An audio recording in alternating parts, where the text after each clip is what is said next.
परम सत्कार योग गुरु प्यारी सास संगत जी, आप सभी को प्यार भरी राधा स्वामी जी। संगत जी, आज जो साखी आप सुनेंगे वो एक सच्ची घटना है जी। आज की साखी सुनकर आपका सतगुरु पर विश्वास अटूट हो जाएगा। आज की साखी में आप ये भी जानेंगे, जब सतगुरु हमें नामदान की बख्शिश कर देते हैं तो उस दिन से सतगुरु कैसे हमारे आसपास रहते हैं, कैसे हमारे हर मामले में वो हमारी सहायता करते हैं। आपसे विनती है जी, इस साखी को पूरा ज़रूर सुनिए जी, जिससे आप इसका अर्थ समझ सके जी। ये घटना पंजाब के लुधियाना शहर के पास एक गांव में रहने वाले एक सत्संगी परिवार की है। वो सत्संगी परिवार हमेशा सत्संग सुनना और गुरु घर की सेवा में आगे रहते थे। संगत जी, उनकी सेवा और सेवा भाव इतनी है कि बाकी सत्संगी भाइयों को भी उन्हें देखकर प्रेरणा मिलती है। जैसे ही गुरु घर से सेवा का कोई मौका आता है, ये परिवार तन मन और धन से सबसे आगे रहता है। संगत जी, इस परिवार के घर के साथ पड़ोस में एक हिंदू परिवार रहता है, जिनके घर की बीवी इस सत्संगी परिवार की बीवी की मित्र है। और जब उस हिंदू परिवार का बेटा पढ़ाई के लिए विदेश चला जाता है, तो इस सत्संगी परिवार के मन में भी ये विचार आता है कि क्यों ना हम भी अपने बेटे को विदेश पढ़ने के लिए भेजें। इसीलिए वो परिवार अपने बेटे का वीज़ा अप्लाई करते हैं, लेकिन उसको वीज़ा नहीं मिलता। वो लोग कुछ दिन बाद फिर से वीज़ा अप्लाई करते हैं, लेकिन फिर से वीज़ा रद्द हो जाता है, जिससे वो लोग बहुत निराश हो जाते हैं।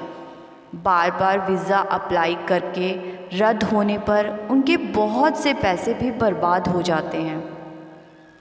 जब ये बात उस सत्संगी बीबी की पड़ोस में रहने वाली हिंदू मित्र को पता चलती है, तो वो उसको बोलती है कि मैंने सुना है कि तुम भी अपने बेटे को विदेश भेजना चाहती हो, लेकिन बार बार वीज़ा रद्द हो रहा है और तुम्हारे पैसे भी खराब हो रहे हैं।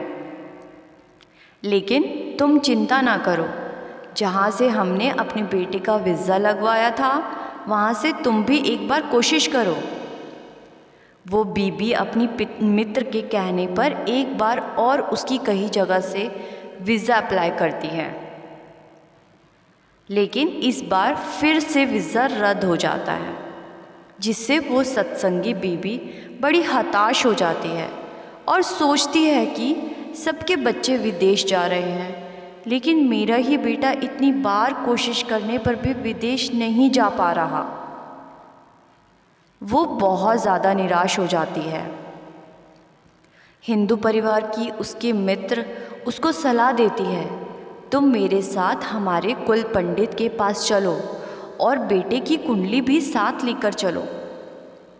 लेकिन वो सत्संगी बीबी मना कर देती है और कहती है, मुझे मेरे सतगुरु पर पूरा विश्वास है। सतगुरु मेरा काम एक ना एक दिन ज़रूर करेंगे, क्योंकि उनके यहाँ देर हो सकती है, अंधेर नहीं। लेकिन अपनी मित्र के बार बार कहने पर वो अपने बेटे की कुंडली लेकर उसके साथ पंडित के पास चली जाती है। दोनों पंडित के पास जाकर अपनी पूरी दुविधा बताते हैं। पंडित के कुंडली मांगने पर वो बीबी बेटे की कुंडली निकालकर पंडित को देती है। जैसे ही पंडित उसके बेटे की कुंडली देखता है, तो देखते ही उसको बोलता है कि आपके बेटे का बचाव केवल आप ही के कारण हो रहा है और आपके जो सतगुरु हैं, उनकी मेहर का हाथ सदा ही आपके ऊपर है। इसीलिए आपके परिवार पर कभी कोई आँच नहीं आ सकती।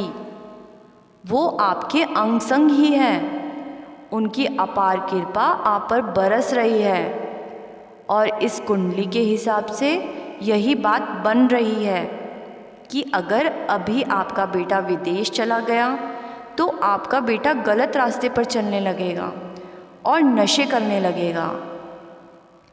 ग्रहों की चाल की वजह से ये हो रहा है, लेकिन जल्दी ही आपके बेटे के ऊपर से ये प्रभाव खत्म हो जाएगा। जैसे ही ये बात वो सत्संगी बीवी सुनती है, वो सद्गुरु को याद करके रोने लग जाती है। वो समझ जाती है मेरे बेटे का विदेश जाने का काम क्यों नहीं बन रहा। वो सोचती है मेरा बेटा अगर विदेश चला जाता तो ये गलत संगत में पड़ जाता और नशे करने लगता। इसीलिए मेरे सद्गुरु, मेरे बाबा जी ने इसका विदेश जाने का काम नहीं बनने दिया, जिससे इसका किसी तरह का नुकसान ना हो और ये गलत संगत में ना पड़े। क्योंकि अगर मेरा बेटा गलत संगत में पड़ जाता तो मेरा क्या हाल होता। संगत जी, हमें एक पूर्ण सद्गुरु मिला हुआ है और हम अपने सद्गुरु पर अटूट विश्वास भी करते हैं। फिर हमें क्यों किसी ज्योतिष या पंडित के पास जाने की ज़रूरत पड़ती है। काम ना बनने पर या बनने में देरी होने पर क्यों हमारा विश्वास उस सद्गुरु के ऊपर से डगमगाने लगता है। सद्गुरु ने हमें अपनी शरण में जगह दे दी है। हमारे अच्छे और बुरे की चिंता हमसे ज़्यादा हमारे सद्गुरु को है, क्योंकि सद्गुरु की शरण में जाने वाले हर उस जीव की पूरी जिम्मेवारी सद्गुरु अपने ऊपर ले लेते हैं। हमें बस सब्र और विश्वास रखना चाहिए। संगत जी, इसी के साथ आपसे विदा लेती हूँ। अगर आपको ये सच्ची साखी अच्छी लगी तो वीडियो को लाइक और दूसरे सत्संगी भाई बहनों के साथ ज़रूर साझा कीजिए और रूहानियत से भरी ऐसी साखियाँ सुनने के लिए मेरे चैनल को सब्सक्राइब ज़रूर कीजिए। गुरु प्यारी सात संगत जी, राधा स्वामी जी।